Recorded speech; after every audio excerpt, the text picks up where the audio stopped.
ওষুধ দিছে কে? ইস্তাগফিরু রাব্বাকুম ইন্নাহু কানা গফফারা। আল্লাহ বলে যে যারা গুনাহগার আছো, গুনাহ করছো, গুনাহ ক্ষমা চাইবা, আমি ছাড়া কেউ মাফ করতে পারবে না। আমার কাছে ক্ষমার প্রাপ্তি হইয়া যাও, ক্ষমা চাইবে তাকে আমি মাফ করিয়া দেব। ইউরসিলিস সামাআ আলাইকুম মিদরারা। ক্ষেত পাথর হইতেছে না, জমিন ফাড়ি দিতেছে, গাছে গাছপালা দিতেছে না, ফুরুট হইতেছে না, পানির দরকার। আসমান থেকে পানি দেওয়ার জন্য ইস্তেগফার করো। ويمددكم بأموال وبنين ويجعل لكم جنات ويجعل لكم أنهارا। ছেলে ফেলে নাই, ছেলে মেয়ে হইতেছে না, আমার কাছে ইস্তেগফার জমা করো। মাল দৌলতে বরকত হইতেছে না, টাকা পয়সার তঙ্গিতে আছো, আমার কাছে ইস্তেগফার জমা করো। আমি রিজিক বাড়াইয়া দেব, দেহের আমার থেকে মুক্ত করিয়া দেব, আসমান থেকে পানির ব্যবস্থা করিয়া দেব, ছেলে ফেলের মুখ দেখাইয়া দেব, বাচ্চা দিয়া ঘুরাইয়া দেব, টাকা পয়সা বরকত দেব। মগর আমার কাছে গুনার স্বীকারোক্তি দিতে হবে। এজন্য আমি দেওয়ার কেউ না। ওষুধ দিছে কে? আল্লাহ। ওষুধ দিছে কে? আল্লাহ। এই জন্য আমাদের মুরব্বীরা এশার নামাজ পড়ি বাইরে হইলে বলতো যে ও বা সকালে উঠলে না গুনাহ করবো আর মাফ নেব। যদি সকালে উঠতে না পারি অতীতের গুলোর জন্য ক্ষমা জমা করবো, মাফি জমা করবো। কি বলবো? আস্তাগফিরুল্লাহ আস্তাগফিরুল্লাহ আস্তাগফিরুল্লাহ রাব্বি মিন কুল্লি যামবিন ওয়া আতুবু ইলাইহি লা হাওলা ওয়ালা কুওয়াতা ইল্লা বিল্লাহিল আলিয়্যিল আযীম। পারবো ইনশাআল্লাহ? পারবো। যারা ইস্তেগফার জানে ভালো, নাইলে হুজুর থেকে বাংলাতে লিখে দিব আস্তাগফিরুল্লাহ বললে হবে। হুজুর আকরাম সাল্লাল্লাহু আলাইহি ওয়াসাল্লামের জামানার একটা ঘটনা বলি। হযরত ওমর ফারুক রাদিয়াল্লাহু তাআলা আনহু বাইরেছেন, আল্লাহর পয়গম্বরের কাছে গেছেন, ইয়া রাসূলুল্লাহ সাল্লাল্লাহু আলাইহি ওয়াসাল্লাম একটু ছুটি চাইতেছি, মসজিদে নববীতে কি চাইতেছি? ছুটি চাইতেছি। কেন ওমর? হুজুর ফান্না জায়গাতে যাইতাম আজকে 2-3 দিন ধরে, মগর আপনার সবকের জন্য, আপনার দরজের জন্য, আপনার ওয়াজের জন্য যেতে পারি না। হুজুর মনে হয় আজকে দেরিতে বয়ানে আসবেন, একটু কাজে যাইতাম। এই কথা বলার পরে আল্লাহর পয়গম্বর অনুমতি দিয়েছেন। আল্লাহর পয়গম্বর কি দিয়েছেন? অনুমতি দিয়েছেন, যাও ওমর কাজ সারিয়ে আসো। হযরত ওমর ফারুক রাদিয়াল্লাহু তাআলা মসজিদ নববী থেকে বাইর হইছেন নিজস্ব কাজে। আল্লাহ হাবিব গেছেন ঘরে, জান্নাতুল বকি দিয়া ফাড়ি দিয়া, এখন তো জান্নাতুল বকি সমান, তখন ঢিলে ছিল। জান্নাতুল বকির পার দিয়া রাস্তা পার হইয়া যায় অনেক দূর। জান্নাতুল বকির শেষের দিকে দেখে একটা পুরানা গর্তের সামনে এক নওজোয়ান যুবক, সুন্দর টকটকে যুবক, সুন্দর ছেলে, চোখের পানি ফেলতেছে, চোখের পানি ফেলতেছে, চোখের পানি ফেলতেছে। কিরকম চোখের পানি? খলিফাতুল মুসলিমিন ওমর ফারুক বলে যে আমি ওমরের মতো, ওমরের কলিজাও চোখের পানি ছাড়ি দিছে। কিরকম চোখের পানি? আমি ওমরের দিল নরম হইয়া চোখ দিয়ে কি বাইর হইতেছে? পানি বাইর হইতেছে। ওমর এটা কোন ওমর? এখনো ওমর নাম দিলে মানুষের রাগি হয়। ওমরের আসলে এরকম যে হযরত ওমর ফারুক রাদিয়াল্লাহু তাআলা চোখের পানি ফেলতে ফেলতে মানুষের বলে যে ওবা তুমি এত কাঁদতেছো কেন? কি সমস্যা তোমার? হযরত ওমর ফারুক রাদিয়াল্লাহু তাআলা জবাব দিয়েছে, ও সাহাবা, ও আল্লাহর পয়গম্বরের সাহাবা, তোমারে বললে আমার দুধ যাবে না শুকাবে? তোমারে বলি লাভ কি? ওমর ফারুক রাদিয়াল্লাহু তাআলা চলে যাওয়ার জন্য চাইতেছে সামনের দিকে। ছেলে এটার কান্দনের কারণে, চোখের পানির কারণে সামনের দিকে যেতে পারে না। শেষ পর্যন্ত অনেকবার বলছে যে বাবা আমারে বলো, কোন ফাইসালা আমি করতে পারিনি, দেখবো কি সমস্যা, কার সাথে সমস্যা। মগর ওই ছেলে এটার মুখ দিয়ে কোনো অসুবিধার কথা বাইর হয় না। শেষ পর্যন্ত আল্লাহর পয়গম্বরের বরাত দিয়ে বলে যে ওমর ফারুককে, ও দোস্ত, আল্লাহর পয়গম্বরের কসম খাইয়া বলতেছি, যদি আমি সমাধান করতে না পারি আল্লাহর হাবিবকে বলি হইল তোমার সমস্যার সমাধান করিয়া দেব।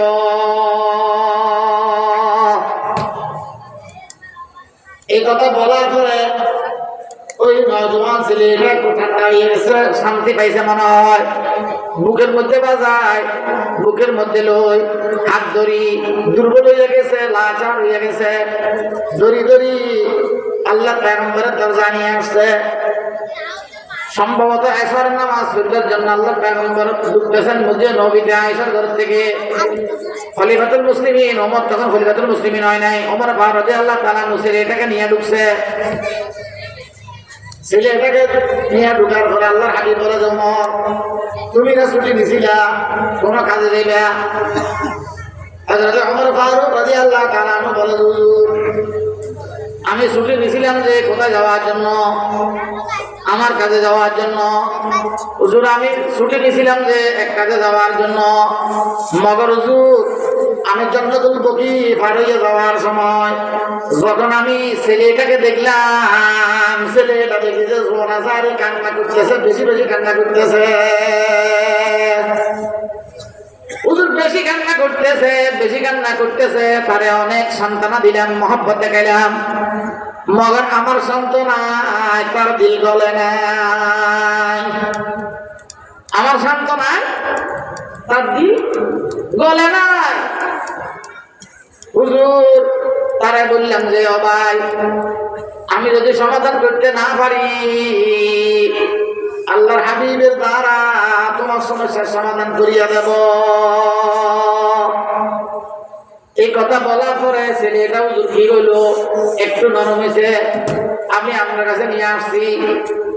এবার আল্লাহর হাবিব ছেলেটারে ধরি বললো, বা নামাজের সময় দিয়েছে, তুমি এত বেশি কান্না করতেছ কোন কারণে একটু বলো।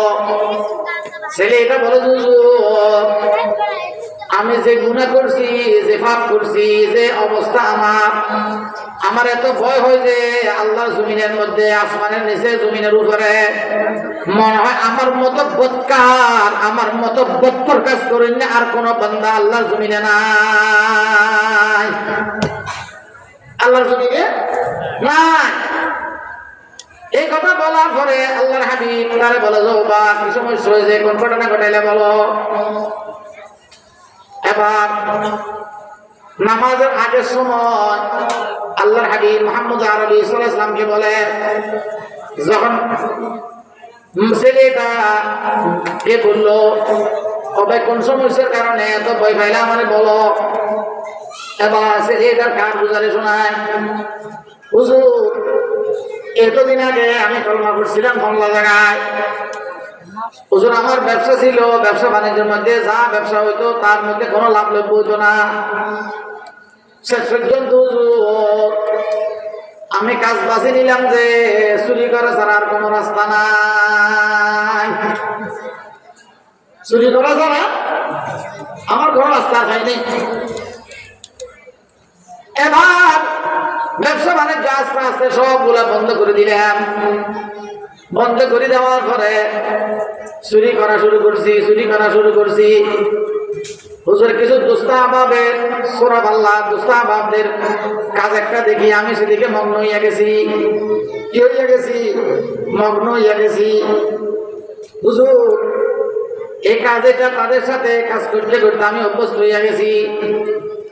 হুজুর আর একটু আগের থেকে বলি, আমাদের বাড়িতে একটা খুশিওয়ালা মানুষ আছে, তার বাড়ি গাড়ি বড় সুন্দর, আমাদের গ্রামে থাকে না, টাউনে থাকে। কোথায় থাকে?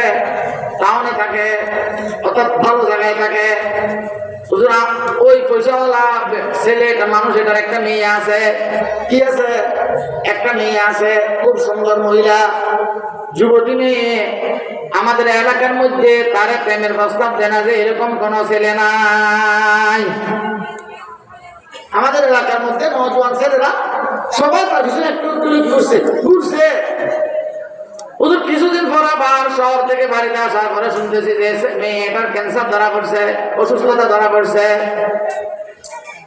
মাস সময় যাইতে না যাইতে মেয়েটা মারা গেছে। মেয়েটা কি করছে? মারা গেছে। মারা যাওয়ার পরে আমাদের এলাকায় অনেক কলমা শুরু, অনেক জানাজা, অনেক মানুষ, অনেক বিশাল মেয়ে। হুজুর আমি চুরি করতে করতে চোরদের পাল্লায় পড়ি, চুরি করা শুরু করছি কবরের কাফন। কিসের কাফন? কিসের কাফন? কিসের কাফন? মুর্দারের কাফন। ছেলেদের জন্য, পুরুষদের জন্য কয়টা? পুরুষদের জন্য কাপড় কয়টা? মেয়েদের জন্য কয়টা? 5টা। লাভ বেশি কোথায়? লাভ বেশি কোথায়? এতটুকু বুঝেন না লাভ বেশি কোথায়? আল্লাহ, হুজুর আমার কাছে একটা আংটা আছে, আংটা এটা কবরে ঢুকেবার ব্যবস্থা আছে, সামান্য মেট্রিক খনন করলে সব কাপড় আমি ঘুরাইয়া নিয়ে আসতে পারি। এদিকের কবরস্থান থেকে চুরি করলে ওদিকে যাইয়া বিক্রি করি, এদিকে মানুষ মারা গেলে সেদিকের কবরস্থান থেকে চুরি করলে দক্ষিণ দিকে বেশি, দক্ষিণ দিকে মারা গেলে উত্তর দিকে বেশি। হুজুর আমি ধরা পড়ি না, কি বলি না, ধরা পড়ি না। আজকে কাপড় চুরি করছি, মানুষ মারা গেছে, কিছুদিন পর বিক্রি করি। হুজুর এই মহিলাটা মারা গেছে, লক্ষ লক্ষ টাকা খরচ করছে ভাবে, পয়সাওয়ালার ছেলে মেয়ে। হুজুর অন্যান্য মানুষ কাপড়ের কাপড় দেয়, কাপড়ের কাপড় দেয় সস্তা গুলা, এইটা তো পয়সাওয়ালা মানুষের মেয়ে রেশমি কাপড় দিয়া কাপড় দিবে। কিসের কাপড় দিবে?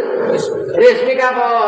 তৎকালীন সময় বেশি দাম ছিল রেশমি কাপড়ের, পাওয়া যেত না শহরে ছাড়া। হুজুর আমি এবার জানাজা হইতেছে দেখতেছি, কাফন দাফন হইতেছে দেখতেছি, এবার রাতের 11টা 12টা বাজে গেছে, সব মানুষ ক্লান্ত। আমি হুজুর আবার আস্তে আস্তে কবরস্থানে গেলাম। আমি কোথায় গেলাম? কবরস্থানে গেলাম। আমি সামান্য মেটি ফেলছি, সামান্য মাটি খনন করি, আমার আংটা দিয়ে আমি কাপড় আস্তে আস্তে খুলবো। মগর অন্যদিন এত তাজিম করতাম না, আজকে যত তাজিম করতেছি। কেন? অন্যান্য দিন কাপড় গুলা বেচবো যে এক দরে, আর আজকে তো কাপড় 5টা পরিষ্কার মাটি না লাগায় নিতে পারলে একটু কয়েকদিন গেলে দূরের বাজারে ভালো দামে কি করতে পারবো, বিক্রি করতে পারবো। হুজুর এই খেয়ালে আমি আস্তে আস্তে মাটি খনন করতেছি, মাটি ভাইয়ের দিকে মাটি খনন করলাম, ভাইয়ের দিক থেকে নিতে সহজ হবে এই জন্য হুজুর আমি আস্তে আস্তে কাপড় গুলা সুন্দর সুন্দর করি 5 করে উপর দিকে উঠাইলাম। হুজুর যখন আমি মাটির কবরস্থানের উপরে কাপড় 5টা নিয়ে ফেললাম, হুজুর কি বলবো আপনারে, মেয়েটা যখন দেখতেছি কবরস্থান লাগতেছে যে সুন্দর, মেয়েটা এত সুন্দর যে তার সুন্দরে কবর পর্যন্ত সুন্দর হইয়া গেছে। হুজুর আমি মাটি চড়া দেব, কাপড় নিয়ে চলে আসবো। শয়তান আমার উপর চড়া হইয়া গেছে। শয়তান বলে যে তোদের এলাকার অনেক ছেলে মেয়ে এটার পিছনে পিছনে গুড়গুড় করছিল, তুইও চেষ্টা করছিলি মেয়ের সাথে প্রেম করবার জন্য। মেয়েটার জিন্দা হায়াতে দুনিয়ার হায়াতে ফরজ নাই, আজকে মেয়েটা বাধা দিতে পারবে না, পুরো ধাক্কা ফেলাতে পারবে না। মেয়েটার কাছে কি নাই? রূহ নাই, শক্তি নাই। যদি মনে চায় তর্ক জ্বালা জীবনের খায়সা পুরা করিয়া ল। এই কথাটা শয়তান আমার কাঁধের মধ্যে ছড়া হইয়া গেছে। আমার মাটি ফেলবো, চোখ যায় শুধু মেয়েটা ভাইয়ের দিকে। কোন দিকে যায়? মেয়েটার ভাইয়ের দিকে যায়। হুজুর কি বলবো, আমি আরো মাটি সরাইলাম, আরো কি সরাইলাম, মাটি সরাইলাম, মাটি সরাইয়া হুজুর এক পর্যায়ে শয়তান আমারে যা